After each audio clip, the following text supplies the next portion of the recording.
नमस्कार, मैं निशा शर्मा और आप देख रहे हैं न्यूज 21 का स्पेशल सेगमेंट बयानवीर। आज की सबसे बड़ी बयानवीर में हम आपको बताएंगे देश की रसोई में आग लगी हुई है लेकिन चूल्हे बुझे हुए हैं। वजह है एलपीजी सिलेंडर की भारी किल्लत। एक तरफ जनता लाइनों में खड़ी है तो दूसरी तरफ सियासत के गलियारों में जो आरोप और प्रत्यारोप का जो धुआं है वो लगातार उठ रहा है। कांग्रेस से लेकर आम आदमी पार्टी तक विपक्ष ने सरकार को चारों ओर से घेर लिया। चलिए पहले बयान की ओर रुख कर लेते हैं, जहां पर पवन खेड़ा ने, जो कांग्रेस नेता है, उन्होंने बयान दिया। उन्होंने कहा है कि हमारे 2 कार्यालयों में नोटिस जारी किया गया। एक अकबर रोड नोटिस आया और दूसरा यूथ कांग्रेस पर।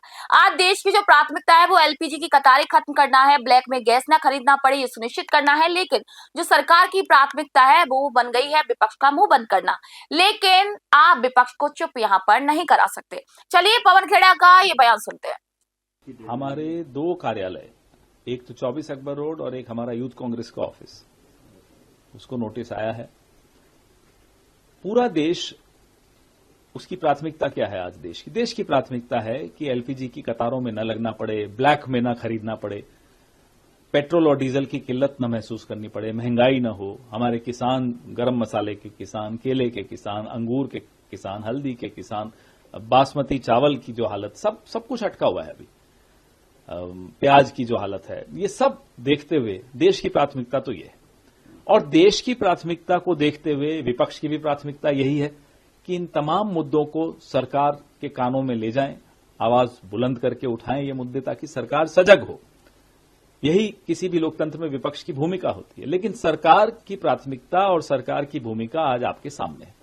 सरकार की प्राथमिकता है कि इन तमाम मुद्दों से देश का ध्यान हेडलाइन मैनेज करके हटाया जाए, उनको व्यस्त रखा जाए, विपक्ष का मुंह बंद किया जाए ताकि ये मुद्दे न उठा पाए, ताकि सवाल न पूछ पाए, ताकि जनता की समस्याएं प्रेस कॉन्फ्रेंस न कर पाए, विरोध न कर पाए, जैसा कि हमारे यूथ कांग्रेस ने किया। ये सारे विरोध का एक तरीका होता है।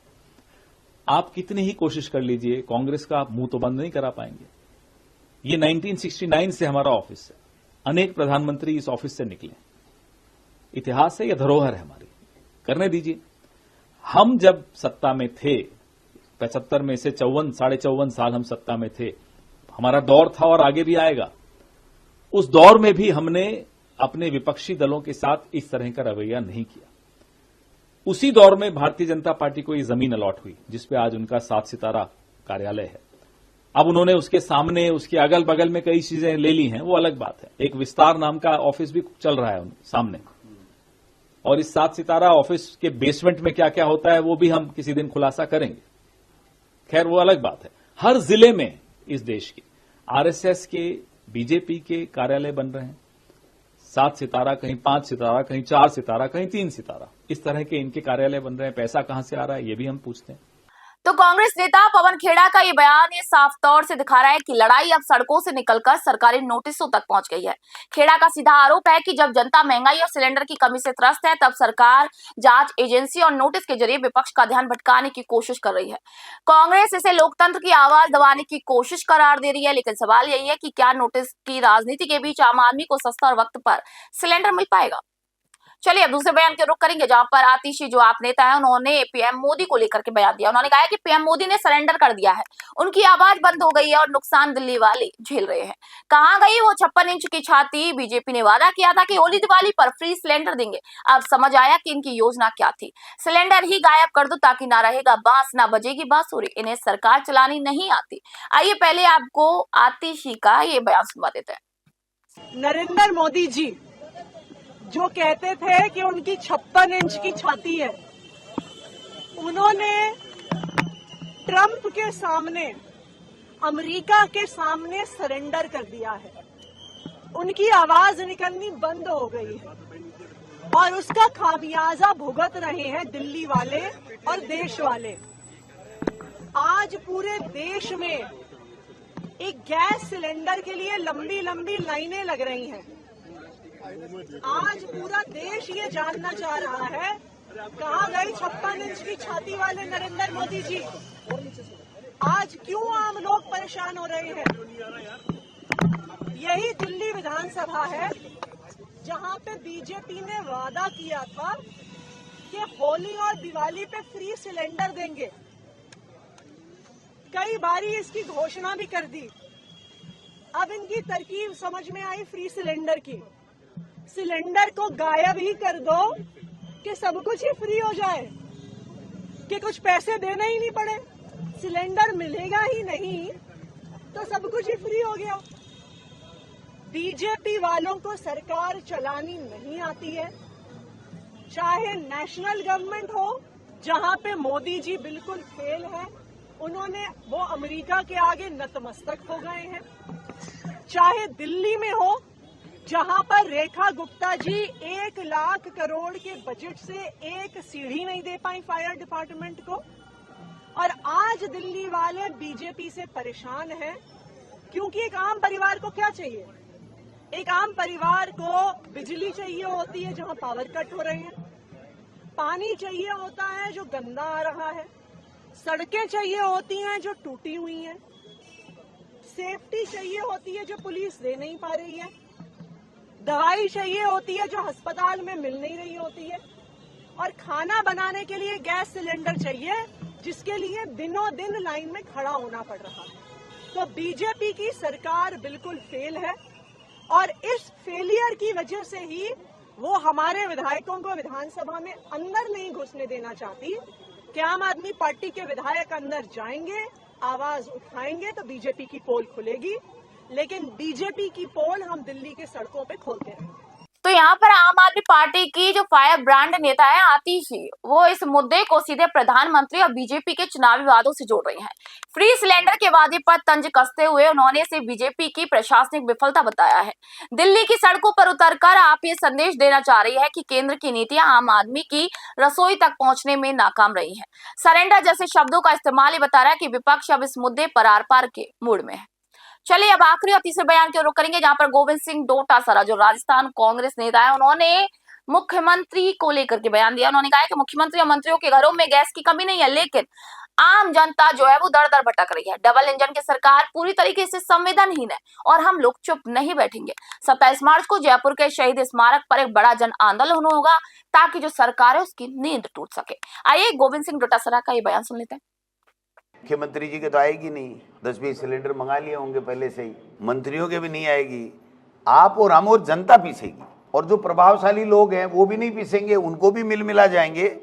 लेकिन आम जनता का क्या होगा? जिस उज्ज्वला के नाम से आपने 3 बार केंद्र में सरकार बना ली, उज्ज्वला योजना के तहत बीपीएल की माता बहनों को धुएं से मुक्ति दे दी, उनका क्या होगा? उनका क्या हो रहा है? वैसे भी सिलेंडर में छूट नहीं है, इसलिए उनको सिलेंडर काम में नहीं लेते, फिर भी जो ले रहे हैं उनको सिलेंडर नहीं मिलेगा, गरीब को सिलेंडर नहीं मिलेगा। जो छोटे रेस्टोरेंट चला रहे हैं, छोटे होटल चला रहे हैं, ढाबे चला रहे हैं, छोटे छोटे अपने उद्योग चला रहे हैं, टाइल के चला रहे हैं और कोई दूसरे के चला रहे हैं, उनका क्या होगा? उनको तो जो मजदूर काम कर रहे हैं उनको तनख्वाह नहीं मिलेगी। तो पहले भी आपने देखा होगा काफ़ी ऐसे प्राइवेट उद्योग थे जिसमें कर्मचारियों की छटनी कर दी थी, घर भेज दिया था, जिसकी 1 लाख रुपए तनख्वाह होती थी उसको 50,000 में रख लिया, 50,000 की थी उसको 20,000 ऊपर किया, और कितनी छटनी होगी। ये स्थितियां तो दोबारा आने वाली है। स्थिति के अंदर हम लोग कांग्रेस पार्टी ब्लॉक स्तर के ऊपर, जिला स्तर के ऊपर, हमारे प्रदेश कांग्रेस कमेटी में हमने जो पीसी करके इस मुद्दे को उठाया है। अब हम 27 तारीख को बड़ा आंदोलन शहीद स्मारक के ऊपर करने जा रहे हैं, जिससे इस डबल इंजन की सरकार की आंख खुले और जनता की परेशानियां कम हों, उसके लिए हम लोग आंदोलन कर रहे हैं। आज हमने हमारे जितने भी प्रकोष्ठ डिपार्टमेंट हैं उनके जो चेयरपर्सन हैं, चेयरमैन हैं, उनको बुलाया है। प्रदेश कांग्रेस कमेटी के तमाम लोगों से, जिलाध्यक्षों से हम लोग बात कर रहे हैं। तो ये सारा काम हम लोग कर रहे हैं और 27 तारीख को शहीद स्मारक के अंदर हम लोग इस सरकार को घेरने का काम करेंगे। ये बहुत ही दुर्भाग्यपूर्ण है कि दोनों डबल इंजन की सरकार जनता के तकलीफ के ऊपर नहीं किसी तरीके का कोई सोच नहीं रख रही है, कोई कार्य योजना नहीं बना रही है और जनता को अपने हाल पे छोड़ दिया। हमने पल छोटे थे ना, तो बस में जाते थे तो बस का ड्राइवर कहता था कि यात्री अपने सामान की रक्षा स्वयं करे। आज वही स्थिति हो गई है कि देश का प्रधानमंत्री कह रहा है कि आप किस हाल में हो, कैसे रहोगे, कैसे नहीं रहोगे, आप जानो, आपका काम जाने, मैं तो झोला उठा के ये चला। तो ये बहुत दुर्भाग्यपूर्ण है, इसके लिए हम लोग आंदोलन करेंगे। हमारे नेता राहुल गांधी जी बार बार उनको चेताते हैं, लेकिन उनको वो गंभीरता से नहीं लेकर के इग्नोर करते हैं, तो आज देश बड़े संकट में है। तो राजस्थान में ये लड़ाई अब एक बड़े जन आंदोलन का रूप लेने जा रही है। पीसीसी चीफ गोविंद सिंह डोटासरा ने डबल इंजन सरकार पर संवेदनहीनता का ठप्पा लगा दिया। उनका आरोप बेहद गंभीर है कि सत्ता में बैठे लोगों के लिए वीआईपी सप्लाई जारी है, जबकि गरीब जो आदमी है वो ब्लैक में सिलेंडर खरीदने के लिए मजबूर है। 27 मार्च का जो प्रदर्शन है वो राजस्थान की राजनीति में एक नया मोड़ भी ला सकता है, क्योंकि ये सीधे तौर पर जनता के पेट से जुड़ा हुआ मामला है।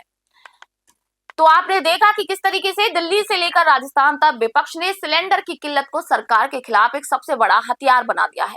एक तरफ रैली और आंदोलन की तैयारियां हो रही है, तो दूसरी तरफ सरकार पर ध्यान भटकाने के आरोप लग रहे हैं। लेकिन इस सबके बीच जो पिस रहा है वो है आम आदमी, जो कि सुबह काम पर जाने के बजाय सिलेंडर की लाइन में लगने के लिए मजबूर है। क्या 27 मार्च का जो आंदोलन होने वाला है सरकार को जगा पाएगा, या फिर ये जो आरोप प्रत्यारोप का जो दौर है वो यूं ही जारी रहेगा? फिलहाल बयानवीर में इतना ही। नए नए बयानों के लिए, नए नए बयानवीरों को देखने के लिए देखते रहे निष्ठ न्यूज़। फिलहाल मैं निशा आप सभी से इजाजत चाहूंगी।